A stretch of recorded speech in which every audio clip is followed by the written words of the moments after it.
Honey, I'm home. Han, may sasabihin ako sa'yo. Ano yan, honey ko? Kauuwi ko? May surprise ka ba sa akin? Honey? Hindi. Honey? Huwag kang mabibigla ah. Ano ba yan, honey ko? Sabihin mo ng diretso sa akin. Huwag mo naman akong isuspense kasi kinakabahan ang puso ko. Ano ba yan, honey? Sabihin mo na. Honey? Honey? Buntis ako. Sorry, honey. Hindi ko sinasadya. Hindi ko alam kung paano nangyari. Maalala mo nung nagpaalam ako sa iyo na magiinuman kami ng mga kaibigan ko. May kasama kami mga lalaki noon. Honey, hindi ko alam ang nangyari. Basta umiinom lang kami noon. Tapos, paggising ko sa bahay ng kaibigan ko, wala na akong dapit sa katawan. Honey, I'm 2 months pregnant. Honey, wag na wag mo akong i-April Fools ng ganyan. Alam mong nagtrabaho ako sa malayo para sa kinabukasan na. Tiniis ko ang pangungulila ko sa iyo. Diba? Saan ba ako nagkulang, honey? Kahit pagod na pagod ako. Pinupuyat ako. Pinupuyat mo ako para lang magkausap tayo. Lahat ginagawa ko, honey. Lahat binibigay ko sa'yo. Ngayon, sasabihin mo sa akin, nabuntis ka? Han naman. Pinikot mo ako sa ulo. Ano ako, tanga? Honey, please, Han. Mahal na mahal kita.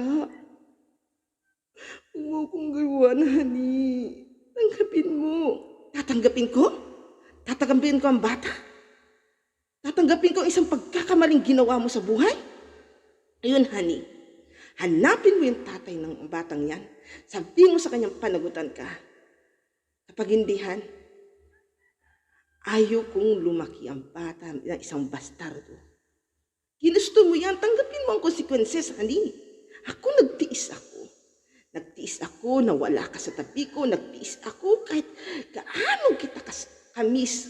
Alam mo ba yun? Kahit ang daming babae dun na humahaliparot sa akin. Dinidma ko dahil mahal kita. Ngayon, sasabihin mo? Sasabihin mo dahil sa nalasing ka. Honey, gumising ka nga. Magulis-dili ka nga, honey ko. May choice ka sa buhay. Nung ginawa mo yan, may choice ka. Nung pumunta ka sa inuman niyo na mga berkada mo, ano sabi ko sa'yo? Han, huwag mong hayaan malasing ka. Baka mapano ka. Oo ka lang ng oo na sagot. Ngayon, uuwi ako, sasabihin mo sa akin, buntis ka. Honey naman, lahat binibigay ko sa'yo. Lahat ginagawa ko. Saan ba ako nagkulang, honey, ha? Saan? Sabihin mo. Honey, please. Please, pag-usapan natin to. Ayoko mawala ka sa akin. Please, honey. Han, please. Huwag mo akong iwan, honey ko. Nagsisisi ako. Alam kong kasalanan to, pero hindi ko kaya mawala ka. Huwag mong gagawin sa akin to, honey. Please. Honey, sinasabi ko ngayon sa'yo, hanapin mo kung sino yung nakabuntis sa'yo.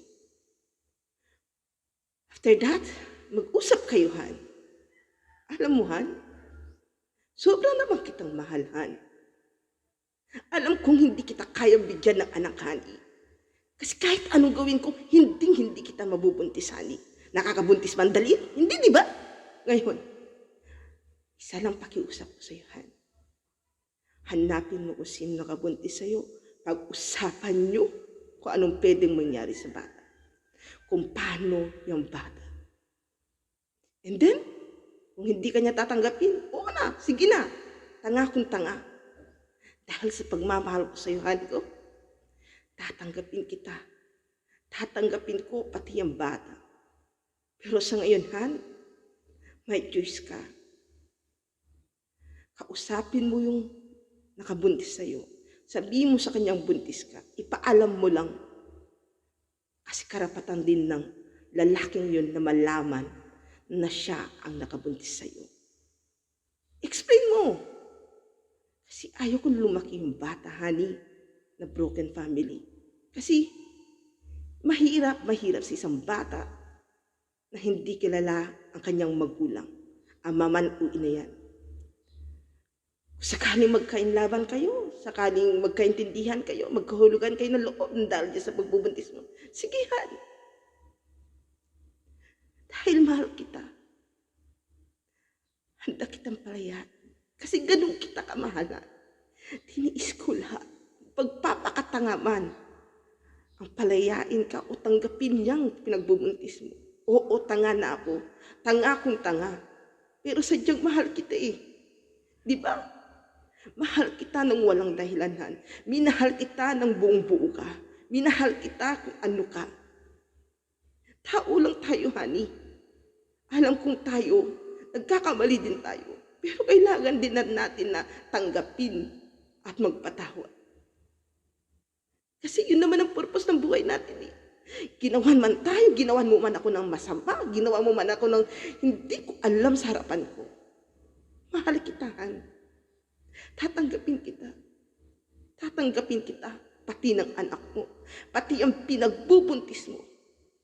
Pananagutan ko. Kung hindi ka niya pananagutan. And that's all. That's all.